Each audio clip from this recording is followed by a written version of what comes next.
বয়স যখন 7 হয়, বারবার যখন সালাতের কথা বলবেন, সাথে করে নিয়ে দাঁড়াবেন, জুমার দিন মসজিদে নিয়ে যাবেন, মাঝে মাঝে নামাজে নিয়ে যাবেন। 7, 8, 9 এই 3 বছরের ট্রেনিং এ 10 বছর তো এমনি পাক্কা নামাজে হয়ে যাবো। নাকি বলবেন হুজুর আমি তো পড়ি না, আমারই তো খবর নাই। ছেলেরা যে বলবো বাবা নামাজ কায়েম কর, এর আগে কিন্তু নিজের মুসল্লি হইতে হবে। নামাজের ব্যাপারে নো কনসিডারেশন, কোনো ছাড় নাই। সালাত আপনাকে পড়তেই হবে যে কোনো পরিস্থিতিতে। এজন্য 7 বছর বয়স থেকে বিশ্বনবী ওয়ার্নিং দিতে বলেছেন।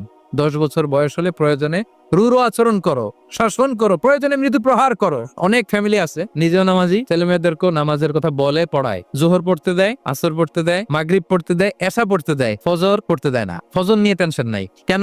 আমার কলিজার টুকরা সন্তান ঘুমায় হুজুর, কাঁচা ঘুম কেমনে ভাঙাই। যে বাবা মারা মনে করে সকালে কিভাবে ডাকি, করতে চায় না হুজুর, কাঁচা ঘুম কষ্ট হয়ে যায়। ফজরের সময় যদি আগুন লেগে যায় আপনার ঘরে, কি করবেন? আরেকটু ঘুমা, কাঁচা ঘুম। দুনিয়ার আগুন থেকে রক্ষা করার জন্য যেমনি ডাকেন, উঠায় নিয়ে আসেন, জাহান্নামের কঠিন আগুন থেকে বাঁচানোর জন্য